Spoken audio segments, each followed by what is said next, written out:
Halo semuanya, Assalamualaikum warahmatullahi wabarakatuh. Selamat malam. Kali ini saya akan menceritakan sebuah cerita horor mistis yang berjudul Melihat Pasar Malam Saat Perjalanan Surabaya Kediri. Dan ternyata itu adalah kuburan. Dan seperti apa kisahnya, langsung saja. Memilih jalan pintas memang bisa memperpendek waktu perjalanan. Tapi karakter jalan pintas di daerah tak selalu jalan besar yang ramai dilewati kendaraan.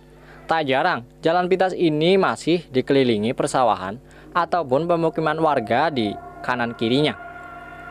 Seperti salah satu jalan pintas dari Surabaya ke Kediri. Melalui Pare, selain sepi, rupanya jalan pintas di daerah tersebut menyimpan kisah mistis tersendiri. Seperti pengalaman seorang karyawan yang tak sengaja melihat sebuah pasar yang ramai meskipun waktu sudah larut. Ceritanya, si karyawan ini tengah dalam perjalanan kembali ke Kediri dari Surabaya usai melakukan dinas.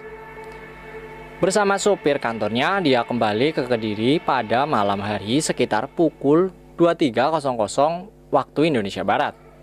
Karena ingin cepat sampai, si sopir pun memilih melewati jalan pintas. Mereka lalu melewati jalan dengan sawah dan perkampungan di kanan kirinya. Tiba-tiba, si karyawan itu melihat ada keramaian yang ternyata adalah pasar malam.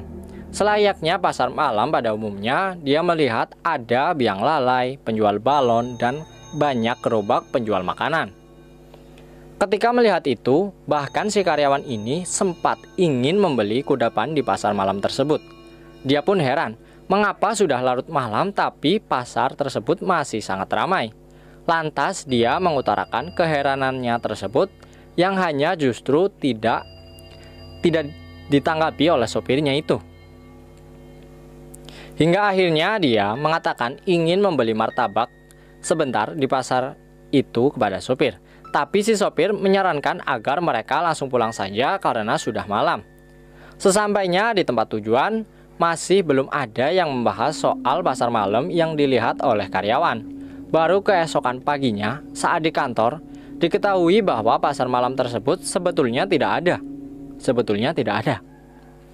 Lewat sopir kantor lainnya, si karyawan mengetahui bahwa sopir yang mengantarkannya menganggap dirinya aneh karena mengatakan ada pasar di jalan yang mereka lalui tersebut. Aku dibilang aneh waktu sopir yang mengantarku cerita ke sopir lainnya, kata si karyawan kepada tim otosia.com. Rupanya apa yang dilihat si karyawan sangat berbeda dengan apa yang dilihat sopir. Bukan pasar malam yang ada di lokasi tersebut, melainkan kuburan khas pedesaan. Maka dari situ, si sopir enggan berhenti untuk membeli makanan saat diminta karyawan untuk berhenti sebentar. Makanya sopirku enggak mau waktu aku minta turun beli martabak, karena dia enggak melihat apa-apa di jalan, pungkasnya. Dan kisahnya pun berakhir dengan demikian. Semoga bisa dipetik pelajaran hikmah dan manfaatnya dan selalu berhati-hati dalam kondisi apapun. Akhir kata saya ucapkan terima kasih kepada teman-teman yang sudah menyempatkan untuk menonton dan mendengarkan cerita ini sampai dengan selesai.